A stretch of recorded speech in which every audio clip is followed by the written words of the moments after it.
Everyone feels sad from time to time. Sadness is a part of being human and a part of being alive.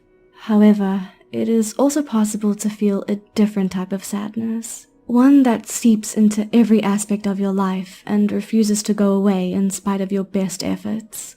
Have you been feeling a sadness similar to this? Here are 5 signs you're clinically depressed, not sad. Number 1. Persistent sadness.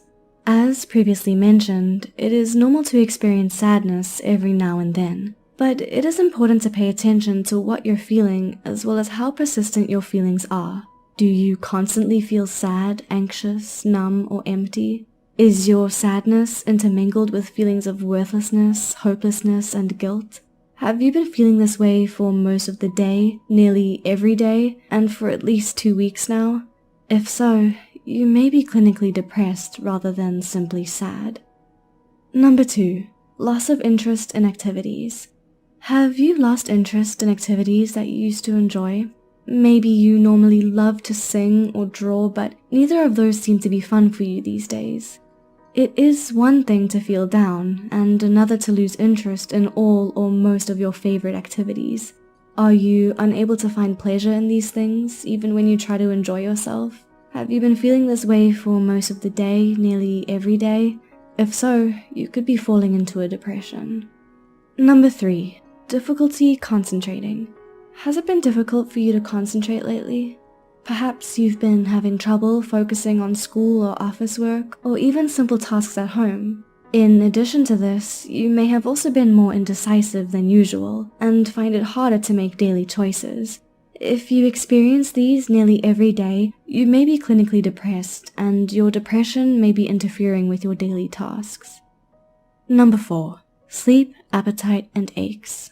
Depression doesn't just affect thoughts and emotions. It can have physical effects on you as well. Have you noticed changes in your body lately?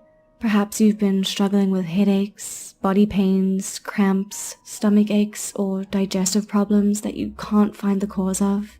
Have you been losing or gaining a significant amount of weight?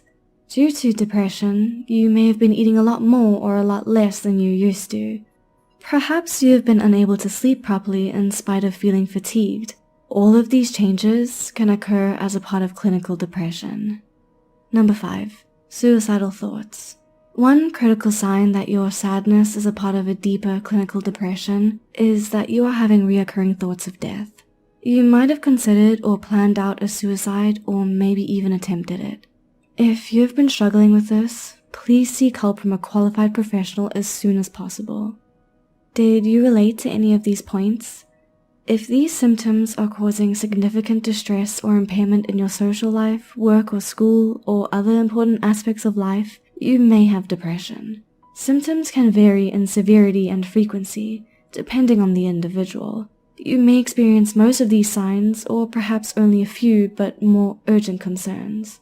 It is important to reach out to a professional for a complete diagnosis. If you or anyone you know could be struggling with depression or suicidal thoughts, please do not hesitate to reach out to a qualified mental health care provider. We included a list of hotlines in the description box below. Thanks for watching.